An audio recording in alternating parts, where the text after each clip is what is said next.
Get to it fast. Right here on the Anycast. Make it strong, make it last. Right here on the Anycast. And we are here for yet another.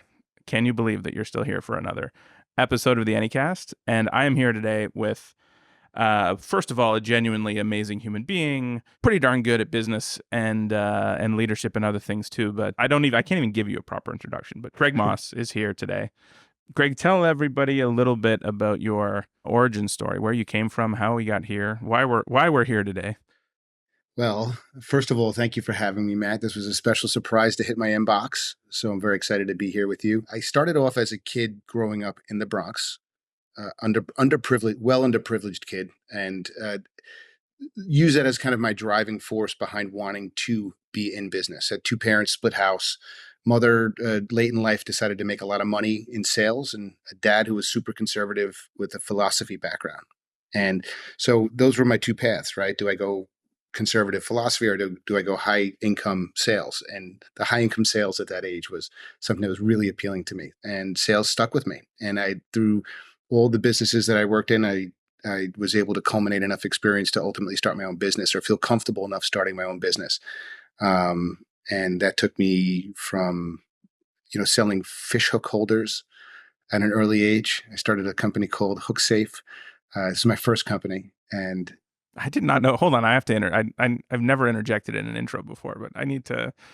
This is like one of my fears growing up fishing was always around like stabbing myself with the fish hook. So I feel like I needed this in my life at an earlier age. But it's a big deal, and yeah. This was the first signs of entrepreneurship in my life, was that I saw my someone in my life fishing and saw these entanglement of hooks, and then correlated that out to using a piece of a noodle, one of the pool noodles, as a way to kind of just sink them in and tap the leaders into the bottom. It was super easy to hold them in a safe way. So I wanted to try to bring this to market. And after a year and a half, $10,000 or $20,000 later, realized I didn't have the experience, but did learn a lot. And that was really the point where I said, I love this entrepreneurship. I love building. I love creating markets. And from there, I ended up landing a job in recruiting, which was a combination of legal recruiting and technology recruiting. Technology recruiting took me obviously into technology. I realized that's where my passion lied. Ultimately ended up where I am today, which is at a company called Upstack as a managing director. And I'm still the CEO of CloudAdvise, which is my consulting practice. Give us the 30-second to 2 minutes on CloudAdvise and or Upstack. We just help companies buy infrastructure all over the world. And when I mean infrastructure, I'm talking really data center, cloud, and connectivity. And we do this in a way that I think is different than anyone else. We use data, millions of data points collected throughout many years of others buying infrastructure all over the world. And we take these data points and leverage them to help our clients get the lowest price point and the best terms on their contracts. Switching gears to CloudAdvise things and stuff. Greg, what the hell's the cloud? I didn't know for a long time. Then I thought I knew. Now I don't know again. When you talk cloud, what are you talking about? I'm talking about what the client's talking about, right? So I'm leading them. The cloud means many things to many people. I think as a general term, a cloud infrastructure is just, it's more of an operational expenditure as opposed to a capital expenditure. It's just a way to put things into an environment where you're just spending on them differently and using them differently. And that could have many examples. So I really let the client drive what they feel the cloud is to their organization, right? Because you have public cloud, which are the big three, AWS, GCP, Azure. You have private cloud or bare metal, right? There's a lot of things. You have UCaaS. People look at UCaaS as a cloud platform because you're taking your on-prem telephone system and putting it into something that doesn't exist necessarily on site. So, again, there's so many different variations, but I think the general definition is really just, a way to use an environment that's hopefully constantly updated and sitting there out off-prem in a meaningful way to your business.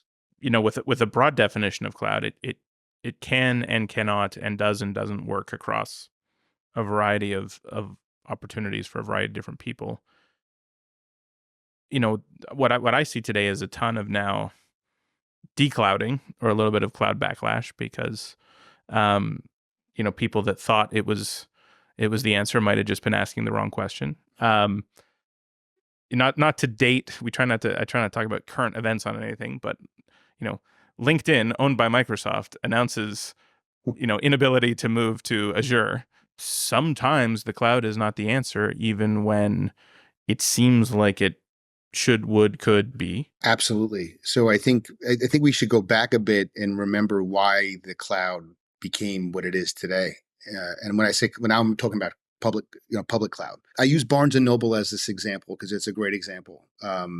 You talk about an organization, way back when that had a huge climb in business around the holidays.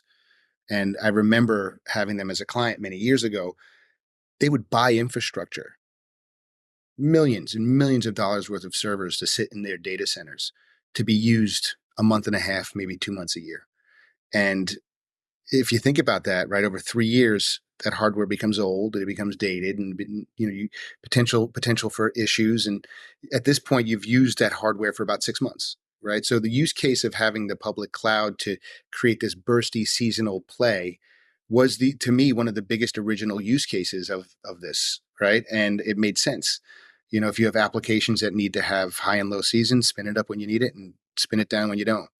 But it's become something bigger than that. And it's become this thing where everything needs to be in it in order to function, which is not the case, right? Hybrid has existed just as long as the cloud. And more importantly, it's a lot more efficient, both technically and economically. So when you go all cloud, if your applications don't fit snug, you're going to find yourself grossly overpaying for ingress and egress traffic, which is a massive cost these days. And you're going to be paying for high compute that you may or may not need. It depends. Vertically, is there anything that jumps out at you as like cloud is going to fit 99% of the time, or is that back to forcing people into the cloud because they were told to buy from cloud because cloud? Yeah, well, you have to realize who's making the decision, right? If you have a guy who wants to be on the forefront of technology or a girl that's sitting in this organization, it's not coming out of their pocket, right? Their personal checking is not being emptied out because of the cost of AWS. They just want to be in it. It's easier. There's lots of tools, lots of functionality. As far as specific types of companies that should or shouldn't use the cloud, I mean, obviously e-commerce is a massive use case, I think, for the cloud. A lot of SaaS platforms are really good for the cloud. But again, we're talking public cloud still, right? I'm not talking about, want to start talking bare metal, we could start talking about, ad tech, because they need refreshes. And when you want to have these Aerospike servers and have the latest and greatest, you're not going to find yourself buying them every 3 years. You're probably buying them every year, and that's not cost effective. So when you go into a bare metal type of environment, there's a situation where anytime there's an upgraded processor or something new, they could spin it up. Something I think about a lot when I talk to people is just like, okay, well, if you're all going to build on the same technology platform, how do you differentiate when that platform is actually like an integral part of service delivery? I mean, I see the problem that you're posing, and it is a problem. So before we talk about, infrastructure being an advantage, let's first talk about what these large companies are trying to accomplish by incorporating new products into their mix.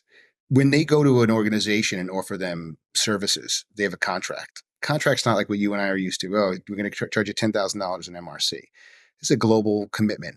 And that global commitment can be used or honored in many different ways. You're getting credits, you're not getting credits. Again, this complexity, right? And so they agree to a spend over a period of time, 3 years, 5 years, whatever the negotiated thing is. And it's a lot of pressure, right? Because procurement comes in and negotiates these incredible rates, but with this bloated commitment. That doesn't happen today, but it does happen pretty quickly, or it comes quick, right? Because all these projects that you lose a person, you have attrition, and you didn't get this done in time, and next thing you know, you're overpaying. So what you would have just said, you know what? I don't want the bloated commit. I don't want any commit. If I want 5 cents, and then we'll deal with it. Instead, you get 3 cents, but then you end up paying 7 cents, right? Because you didn't hit your commits. So things like CDN or these secondary and tertiary services become a way for them to get credit towards that global commit, right? Even though it's not a necessary cloud service, it's a service.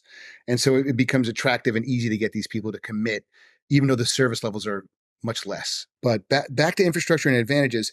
I mean, very distinct use cases, right? You need to have access to a meet me room, right? You need a direct on-ramp to a cloud. You need to be next to an ad exchange, a financial exchange. This is where infrastructure starts to really play a role in those decisions. And I'm starting to see less and less of that, right? 10 years ago, you'd have a company come in and they'd say, well, I have to be within a certain amount of distance from this. And now everyone has it. Because of whether it's a Megaport or a Packet Fabric, they're creating these fabric lines that just go everywhere. So that value, unless it's super case specific, is becoming less and less. Got it. What advice would you give to somebody starting out and trying to break into infrastructure sales? Relevant and urgent. And I'll tell you, if the product that you're going to sell is not relevant and urgent, so imagine spending 60 hours a week selling something. Why wouldn't you want to sell the thing that's going to be A, the easiest to sell, and B, yield the most fruit? And the way to identify that is to find the relevant and urgent technologies. And if you're not going to do that, good luck climbing up a hill with roller skates. Thanks, Greg. Cheers. I don't even know if that made sense, but This is different, another round, so much more to talk about. Gonna aim to satisfy with help from CacheFly. Get to it fast. Right here on the Anycast. Make it strong, make it last. Right here on the Anycast. The Anycast podcast, brought to you by CacheFly.